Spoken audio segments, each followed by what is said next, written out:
Picture बना रहा, मुझे मालूम नहीं कौन पिक्चर बना रहा, लेकिन जो बना है हमारी बात पहुंचा देना, आपकी भावना का भी सम्मान हो। और अगर पैसा कम पड़ रहा हो तो मतलब सरकार सब्सिडी देती है उनको अपनी तरफ से भी। हमारे लिए ऐसे गौरवशाली अतीत के लिए कोई परेशानी नहीं। विषय वस्तु के लिए तो बैठ के निराकरण कर लेंगे, क्या करना, कैसे जोड़ना, क्या छोड़ना, ये तो हम नहीं समझ सकते। लेकिन वो जो गौरवशाली अतीत है, उस गौरवशाली अतीत की सारी बातें आना चाहिए, उसमें कोई फर्क नहीं पड़ता है। दादा किशन की जय। Yeah, so it actually is the war cry of the Ahir regiment, and they are descendants of Lord Krishna. So when they call Dada Kishan is actually their great grandfather Lord Krishna. दोस्तों, फरहान अख्तर की 120 बहादुर को लेकर मध्य प्रदेश के मुख्यमंत्री मोहन यादव ने भी साफ और दो टूक शब्दों में चेतावनी देते हुए कह दिया है कि इतिहास के साथ बिल्कुल भी छेड़छाड़ नहीं की जानी चाहिए। जो सच्चा इतिहास वीर अहिरों का है, उसी इतिहास को इस 120 बहादुर में दिखाना चाहिए। इसके बाद मोहन यादव ने यह भी कहा कि अगर फिल्म मेकर्स फरहान अख्तर के पास पैसे की कमी है तो मध्य प्रदेश की सरकार सब्सिडी भी देने का काम करेगी, लेकिन किसी भी तरीके से इतिहास के साथ छेड़छाड़ बर्दाश्त नहीं किया जाएगा। पिक्चर बना रहा, मुझे मालूम नहीं कौन पिक्चर बना रहा, लेकिन जो बना है हमारी बात पहुंचा देना, आपकी भावना का भी सम्मान हो। और अगर पैसा कम पड़ रहा हो तो मतलब सरकार सब्सिडी देती है उनको अपनी तरफ से भी। हमारे लिए ऐसे गौरवशाली अतीत के लिए कोई परेशानी नहीं। विषय वस्तु के लिए तो बैठ के निराकरण कर लेंगे, क्या करना, कैसे जोड़ना, क्या छोड़ना, ये तो हम नहीं समझ सकते। लेकिन वो जो गौरवशाली अतीत है, उस गौरवशाली अतीत की सारी बातें आना चाहिए, उसमें कोई फर्क नहीं पड़ता है। एक तरफ मध्य प्रदेश के मुख्यमंत्री मोहन यादव भी अब इस मुद्दे के ऊपर मुखर हो चुके हैं, तो वहीं यादव समाज ने भी इस मुद्दे को लेकर फरहान अख्तर और फिल्म मेकर्स के ऊपर हल्ला बोल दिया है। पिछले दिनों यादव समाज के लोगों ने भारी संख्या में खेरकी दौला टोल को जाम कर दिया था और इस फिल्म का विरोध करने का काम किया था। और वहीं से उसी खेरकी दौला जो आंदोलन स्थल है, वहीं से यादव समाज के लोगों ने फरहान अख्तर और फिल्म मेकर्स को चेतावनी देते हुए कहा कि इस फिल्म का नाम 120 बहादुर से बदलकर 120 वीर अहिर किया जाए। और यदि इस फिल्म का नाम नहीं बदला जाता है तो देश भर के अंदर यादव समाज के लोग इस फिल्म का बॉयकॉट करेंगे, इस फिल्म का विरोध करेंगे।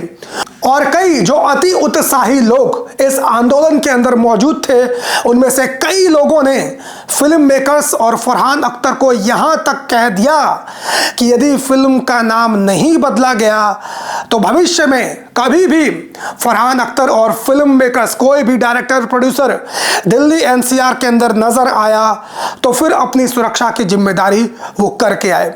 हालांकि इन सब चीजों का हम लोग समर्थन तो नहीं करते हैं, लेकिन यादव समाज की ओर से हम सभी लोग फिल्म मेकर्स फरहान अख्तर से ये निवेदन करते हैं कि आप इस फिल्म का नाम बदलिए, 120 बहादुर से हटाकर इस फिल्म का नाम 120 वीर अहिर रख दीजिए। आप में से बहुत सारे लोग हो सकते हैं जिनको अभी तक यह विवाद क्या है नहीं पता चला होगा। आखिर यादव समाज के लोग इस फिल्म का विरोध क्यों कर रहे हैं, आप में से बहुत सारे लोगों को इसके बारे में नहीं पता होगा।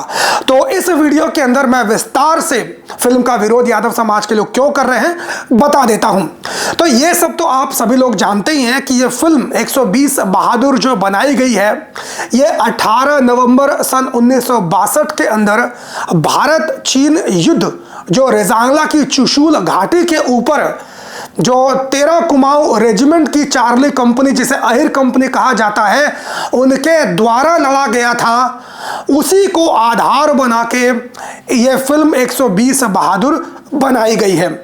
उस चार्ली कंपनी का नेतृत्व मेजर शैतान सिंह भाटी कर रहे थे, जिन्हें मरणोपरांत परमवीर चक्र से सम्मानित किया गया था।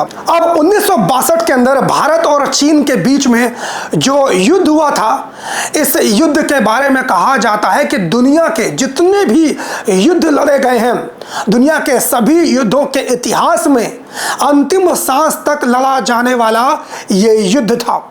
इस युद्ध को इतना ज़्यादा महत्व इसलिए भी दिया जाता है क्योंकि भारत की तरफ से जो चार्ली कंपनी थी 13 कुमाऊं रेजिमेंट की, जिसे अहिर कंपनी कहा जाता है, जिसका नेतृत्व मेजर शैतान सिंह भाटी कर रहे थे, इसमें मात्र 120 वीर सैनिक थे और इन 120 वीर सैनिकों में 118 जो सैनिक थे वो यादव समाज के थे, यानी 118 वीर अहिर सैनिक थे।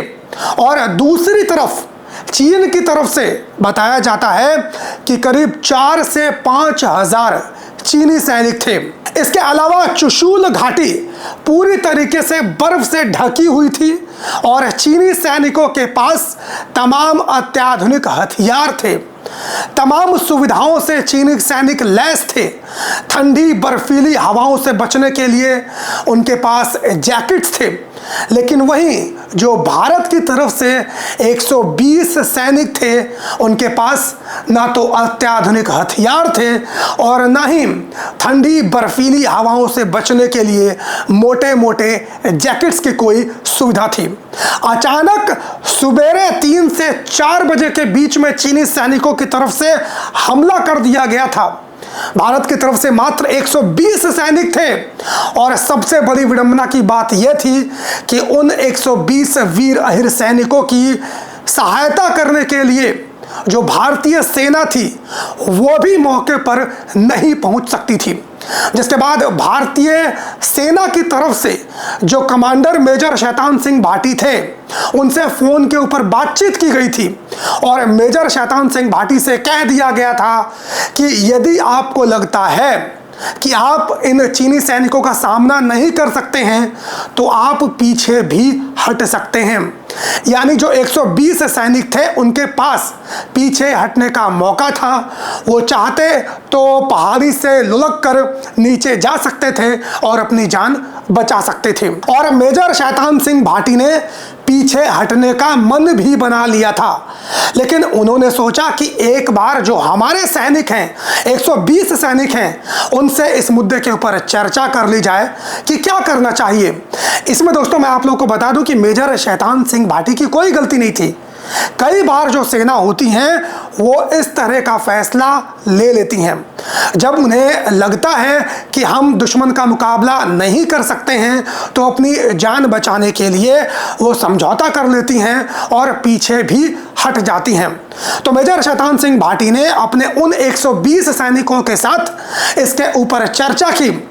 लेकिन दोस्तों गर्व करने वाली बात तो यह है कि उन तमाम 120 सैनिकों ने पीछे हटने से मना कर दिया। उन्होंने कह दिया कि हमें मरना मंजूर है लेकिन पीछे हटना बिल्कुल भी मंजूर नहीं है। दोस्तों अगर रणनीति के तौर पे भी देखा जाए तो यदि वहां से ये भारतीय सैनिक पीछे हट जाते तो लद्दाख जो आज भारत का हिस्सा है, यकीन मानिए ये भारत का हिस्सा ना रहता और पूरी रेजांगला घाटी के ऊपर, लद्दाख के ऊपर चीन ने कब्जा कर लिया होता। तो जब भारतीय सैनिकों ने यह तय कर लिया कि अब हम पीछे नहीं हटेंगे, चीनी सैनिकों का डटकर मुकाबला करेंगे, उसके बाद भारतीय सैनिक और चीनी सैनिकों के बीच में घमासान युद्ध हुआ।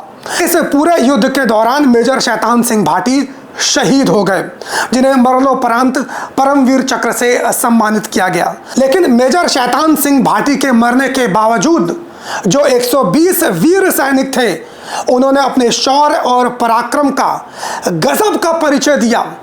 एक एक सैनिक ने ऐसा बताते हैं कि कई चीनी सैनिकों को मार गिराया और नतीजा यह हुआ कि जब भारतीय सैनिकों के हाथ में हथियार खत्म हो गए, जब हथियार नहीं बचे, तब उन्होंने हाथों से एक एक चीनी सैनिकों को पत्थर पे पटक पटक के मार के गिराने का काम किया।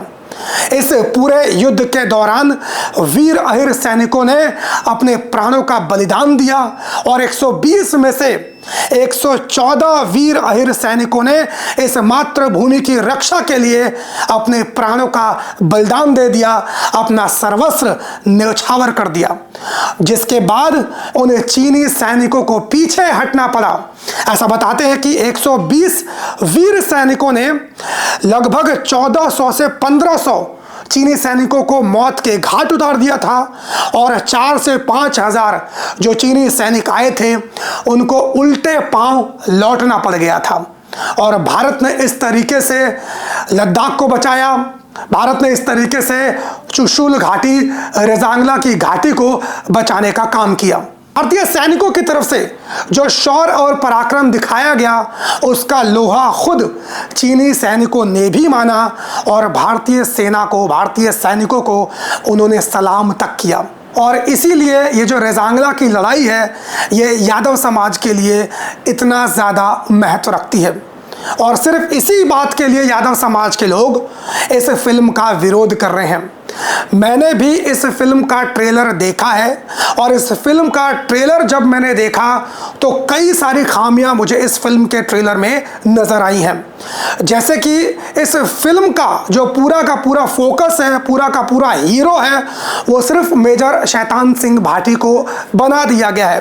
कुछ इस तरीके से दर्शाया गया है कि सारा क्रेडिट मेजर शैतान सिंह भाटी को ही मिल जाए। मानता हूं कि मेजर शैतान सिंह भाटी इस चार्ली कंपनी के कमांडर थे, लेकिन वो इस पूरी लड़ाई के अकेले हीरो नहीं थे, बल्कि असलियत में अगर कोई हीरो था तो वो 120 वीर अहिर सैनिक ही थे। नहीं तो मेजर शैतान सिंह भाटी ने तो पीछे हटने तक का फैसला कर लिया था। उन 120 वीर अहिर सैनिकों ने उन्हें कहा कि हम मर जाएंगे, मातृभूमि के लिए अपना सर्वस्व न्यौछावर कर देंगे, लेकिन हम पीछे नहीं हटेंगे। तो यही कारण है कि यादव समाज 120 बहादुर फिल्म का विरोध कर रहा है, क्योंकि उन्हें ऐसा लग रहा है कि इस फिल्म में जो 120 वीर अहिर सैनिक थे उनके इतिहास को, उनके शौर्य को सही तरीके से दर्शाया नहीं गया है। मैं इस फिल्म के माध्यम से फरहान अख्तर और फिल्म मेकर से एक छोटी सी अपील करना चाहता हूं। मैं चाहता हूं कि आप लोग इस फिल्म को, जो यादव समाज के प्रभुत्व लोग हैं, जो इस मुद्दे से सीधे तौर पे जुड़े हुए हैं, या फिर ऐसे बहुत सारे सैनिक अभी भी हैं जो जिंदा हैं, जो उस लड़ाई के अंदर मौजूद थे, उन सैनिक के परिवारों को, उन सैनिकों को, या फिर जो भी यादव समाज के लोग इस मुद्दे से जुड़े हुए हैं, उनको आप ये फिल्म एक बार दिखा दीजिए। अगर उनकी तरफ से इस फिल्म को लेकर अप्रूवल आ जाता है, हरी झंडी आ जाती है, तो इस फिल्म को आप शौक से रिलीज कीजिए। कोई विवाद यादव समाज के लोग नहीं करेंगे। और यदि 120 बहादुर से 120 वीर अहिर इस पिक्चर का नाम आप कर देते हैं तो भी इसमें कोई गलत बात नहीं होगी। जब भारत की सेना उन 120 वीर अहिरों को सच्ची श्रद्धांजलि देने के लिए अहिर धाम की स्थापना कर सकती है, जब भारत की सरकार उन्हें सच्ची श्रद्धांजलि देने के लिए the bravest of brave Ahir ऐसा लिखवा सकती है, तो आप इस फिल्म का नाम 120 वीर अहिर क्यों नहीं कर सकते हैं? आप बिल्कुल कर सकते हैं, आपको बिल्कुल ऐसा करना चाहिए। बाकी मैं जितने भी हमारे दर्शक हैं उन सभी लोगों से भी अपील करना चाहूँगा कि इस वीडियो को आप लोग जितना हो सके उतना ज़्यादा शेयर कीजिए। चैनल पर यदि आप लोग नए हों तो सब्सक्राइब कर लीजिए। मुलाकात करता हूँ किसी और वीडियो में, तब तक के लिए बहुत बहुत धन्यवाद। जय हिंद।